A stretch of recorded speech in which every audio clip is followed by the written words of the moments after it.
একটু আগে ইন্টারনেট দেখলাম আমার ছাত্রী এসএসসিতে ফেল করেছে। মনটা খারাপ হয়ে গেল। আমি আর ওদের বাসায় ফোন দিলাম না। এক কাপ ব্ল্যাক কফি বানিয়ে নিলাম। ব্ল্যাক কফি আমার টেনশন কমায়। এতই মন খারাপ হয়ে গেছে, এই শেষ নভেম্বরে কোমল হাওয়ায়ও ঘামছি। কফি শেষ হওয়ার আগেই ছাত্রীর মায়ের নাম্বার মোবাইলের স্ক্রিনে ভেসে উঠল। আসন্ন ঝড়ের সংস্থা নিয়ে আস্তে করে ফোনটা রিসিভ করলাম। স্যার বলছেন।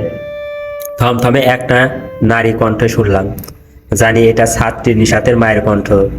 এর আগেও অনেকবার কথা হয়েছে। আজ কণ্ঠটা একেবারে অপরিচিত লাগলো, একদম সাপের মতো শীতল। একটু আসতে পারবেন এখনই? উনি অনুরোধ নাকি আদেশ করলেন বোঝা গেল না।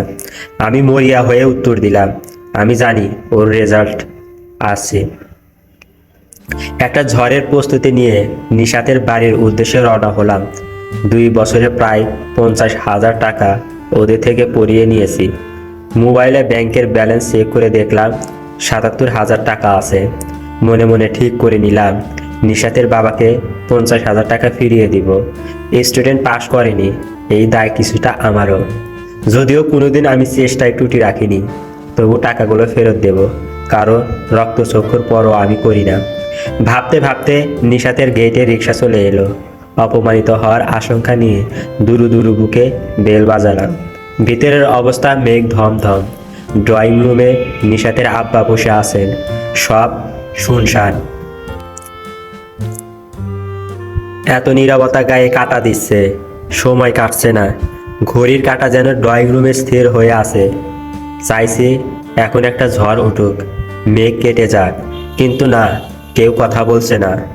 এক কোনায় নিশাত বসে আছে, ওর দিকে তাকানো যাচ্ছে না। মনে হচ্ছে এখনই ওর হৃৎপিণ্ড ফেটে কষ্টে করে বেরিয়ে গিয়ে ওকে শান্ত করবে। এই মুহূর্তে আমার কি করা উচিত বুঝতে পারছি না। এই পরিস্থিতিতে নিয়ে থেকে নিশাতকে কিভাবে বের করব সেটাও মাথায় আসছে না। আমার কি এখন কিছু না বলে দ্রুত ওদের বাসা থেকে বের হয়ে আসা উচিত? মাথা কাজ করছে না। আমি এই মুহূর্তে সত্যি কিংকর্তব্য বিরম হয়ে গেছি। কাল থেকে পড়াতে আসিয়েন, ওর পাশ করা লাগবে। সাপ শীতল গলায় নিশাতের আব্বা নীরবতা ভাঙলেন। আমি আটকে থাকা দম ছাড়লাম। আর কোনো কথা বাড়ালাম না, কিংবা আমার এই পরিস্থিতিতে কোনো কথা বলার শক্তি নেই। উনি ভেতরে রুমে চলে গেলেন। আমি উঠে দাঁড়িয়ে বসে থাকা নিশাতের মাথায় একটা হাত রাখলাম। সব সান্ত্বনা বাক্য হয় না, কিছু সান্ত্বনা নির্বাক হয়। মেয়েটার ঝরঝর করে কেঁদে ফেললো, যেন গুমোট মেঘ কান্না হয়ে ঝরছে। আমি আর দাঁড়াতে পারলাম না, এক প্রকার দৌড়ে পালিয়ে এলাম। আমারও বয়স কম, পিতার গাম্ভীর বা বিশালতা কিছুই ধারণ করা শিখিনি। এত মন খারাপ আর কখনো হয়নি। ওদের গলিতে দাঁড়িয়ে একটা সিগারেট কিনলাম। প্রায় 3 বছর পরে আবার সিগারেট হাতে নিলাম। 3 বছর আগে যেদিন সীমা আমাকে রেখে আমারই বন্ধুর সাথে পালিয়ে বিয়ে করে নিল, সেদিন আমি সিগারেট ছেড়েছিলাম। মানুষ প্রেমে হারালে নেশা ধরে, আর আমি প্রেমের বিশ্বাসঘাতক চিনতে পেরে মুক্তির আনন্দে সিগারেট ছেড়েছিলাম। অদ্ভুত না? কিন্তু আমার খুব শান্তি লাগছিল এটা ভেবে যে আমি আর ধোকার মধ্যে নেই। ওই 4 বছর প্রেম ছিল না, ধরে নিয়েছি ওটা একটা দুঃস্বপ্ন।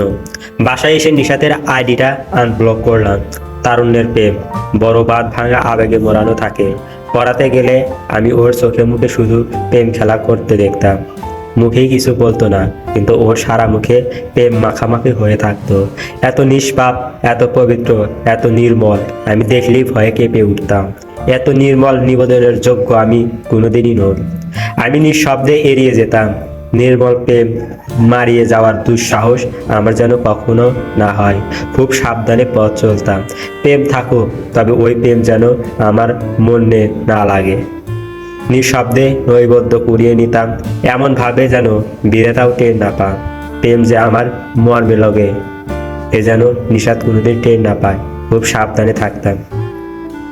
ফেসবুকে অ্যাড ছিল, টুকটাক নক হতো। ওর পাঠানো প্রতিটা শব্দের আমি অন্যরকম অর্থ খুঁজে পেতাম। আক্ষরিক শব্দে সুরের মূর্ছনা নষ্ট হবে। আমি ওকে ব্লক করে দিলাম। আমি ও চাইনি প্রেম আকার লাভ করুক। ওর নিরাকার নিবেদন আমাকে ভালো রাখতে যথেষ্ট। ব্লক নিয়ে নিশাত কথা তুললে উত্তরে বলেছিলাম তোমার নীরবতাই সুন্দর। মেয়েটা আর ব্লক নিয়ে কিছু বলেনি। আজ ওর এমন অঝরে কান্না আমি নিতে পারিনি, আনব্লক করে রাখলাম। যদি কিছু বলে হালকা হয় হোক, একবার কল দিয়েও দিলাম না।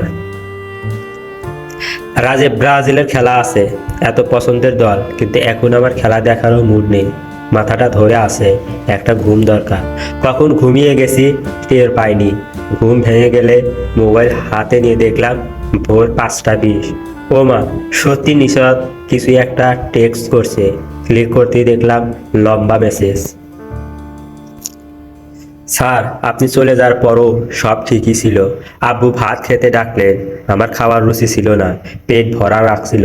এরপর বাড়িওয়ালি আন্টিরা আমার রেজাল্টের খবর নিতে আসলেন। আমার বান্ধবীর মাও এসেছিলেন। সারাদিন অনেকেই ফোন করেছে। রাতেও আব্বু আম্মু কার কার সাথে যেন ফোনে কথা বলেছেন শুনেছি। জানেন, সবাই আসার পরে লজ্জায় আমি রুম থেকে বের হইনি। সবাই অনেক ডাকাডাকি করে গেছেন। সবাই চলে যাওয়ার পরে কেন এমন হলো বুঝতে পারলাম না। শুনতে পেলাম আব্বু আম্মুকে মারছেন। আম্মু চিৎকার করছেন। আমি দৌড়ে গিয়ে দেখি আম্মুর মাথা ভরা রক্ত। আমি আম্মুকে বাঁচানোর জন্য জাপটে ধরলাম। আম্মু আমাকে ধাক্কা দিয়ে ফেলে দিল। খুব কান্না করেছিল আর বলছিল সারাটা জীবন তোর জন্য শেষ করেছি, কি করি নাই আমি, কেন তুই আমাকে এই শাস্তি দিলি। জানেন, নিজেকে খুব অপরাধী লাগছে। সত্যি তো এমন কোনো কিছু নেই যা আব্বু আম্মু আমার জন্য করেনি। আমি আর একটু ভালো মতো পড়লে আজকে আব্বু আম্মুকে এমন অপদস্থ হতে হতো না। নিশাত অনলাইনে নেই, তবুও রিপ্লাই দিয়ে রাখলাম, অনলাইনে আসলে বিয়েটা দেখবে। নিশাত, একদম মন খারাপ করো না। কতজনেরই তো দ্বিতীয়বার পরীক্ষা দেওয়া লাগে। আচ্ছা, তোমার কোনো পরীক্ষাটা বেশি খারাপ হয়েছিল? কাল এত মন খারাপ ছিল, বিস্তারিত শুনতে ইচ্ছে হয়নি। আজ এসে সব শুনবো। প্রয়োজনে আমরা বোর্ড চ্যালেঞ্জ করব। আব্বু আম্মুর প্রতি অভিমান রেখো না। আসলে ওনারাই তো তোমার সত্যিকারের শুভাকাঙ্ক্ষী। আশেপাশের লোকজনের কথা কানে নিও না। এরা হচ্ছে বরের ঘরের পিসি আর কনের ঘরের মাসি।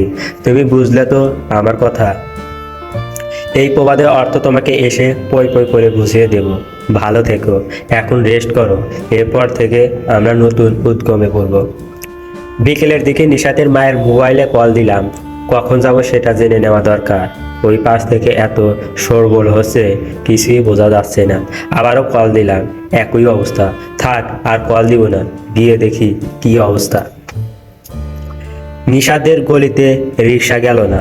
আতর লোবানের গন্ধে বোঝা গেল কেউ মারা গেছে, হয়তো খাতিয়া। মৃত দাফনের পরিবেশ আমি একদমই নিতে পারি না। মাথা বুক ভার হয়ে যায়। অকারণে এই মন খারাপ আজ মনে লাগানোর দরকার নেই। নিশাদের বাড়ির সামনেই খাটিয়া পাতা, লাশের খাটিয়া। ডিঙে যেতে ইচ্ছেও হচ্ছে না, বরং বলে দিই কাল আসবো। নিশাতের জন্য মনটা পোড়াচ্ছে। মেয়েটার সাথে আজই একবার দেখা হওয়া দরকার। আমাকে দেখলে হয়তো একটু সান্ত্বনা পাবে।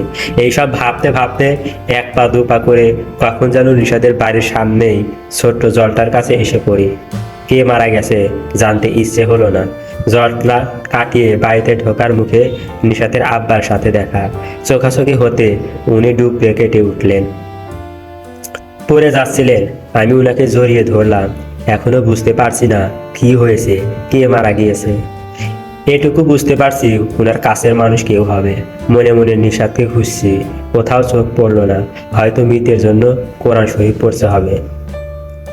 উনি সেন্স হারিয়েছেন। সবাই এসে ধরাধরি করে নিয়ে গেল। পানি ছিটানো হচ্ছে ওনার চোখে মুখে। চোখ খুললেন। স্যার, নিশাত মা রাগ কইরা চলে গেছে। ভ্রু কুচকে তাকিয়ে রইলাম ওনার দিকে। এখনো বিষয়টা ক্লিয়ার না আমার কাছে। বুঝলাম না কই গেছে। আজ তো আমার আসার কথা ছিল। কই গেছে? আপনি কাঁদছেন কেন? উনি আবার বেহুশ হয়ে গেলেন। ঘরের কান্নার রোল উঠল। ওর মাকে আশেপাশে কোথাও দেখলাম না। আস্তে ধীরে জানলাম নিশার রাতে সুসাইড করেছে। ঝগড়াঝাটির অশান্তিতে কোনো এক ফাঁকে নিশাত পালিয়ে গেছে। ওনারা কেউ জানেন না। সকালে দরজা ভেঙে পাওয়া গেছে মৃতদেহ। পোস্টমার্টম সেরে মেয়ে এখন চিরস্থায়ী নিরে যাওয়ার জন্য খাটিয়ায় প্রস্তুত। পায়ে এমন ভার হতে পারে জানা ছিল না। নিজের পা নিজেই টেনে আনতে পারছি না। আমি দুলছি। কি হারালাম, কার কতটা গেল, অনুভবের শক্তিতে আমার নেই। মন মগজ সব ভোতা হয়ে গেছে। টলতে টলতে বাড়ি ছেড়ে এলাম। এরপর খাটিও পেরিয়ে এলাম। আস্তে আস্তে গলির পিছনে রেখে বেরিয়ে এলাম চৌরাস্তায় অথবা জীবনের মোহনায়। নিশাতের লাশ দেখার সাহস, শক্তি কোনোটাই আমার নেই। এর চেয়ে বরং জীবিত নিশাতের স্মৃতি পরম মমতায় হেঁটে বেড়াক আমার হৃদয়ে অলিন্দে অলিন্দে। একটা খাম কিনলাম 50,000 টাকা, বেনামি খামে কুরিয়া করে পাঠিয়ে দিলাম নিশাতের বাবার ঠিকানায়। একটি জীবনে প্রেমের মৃত্যু।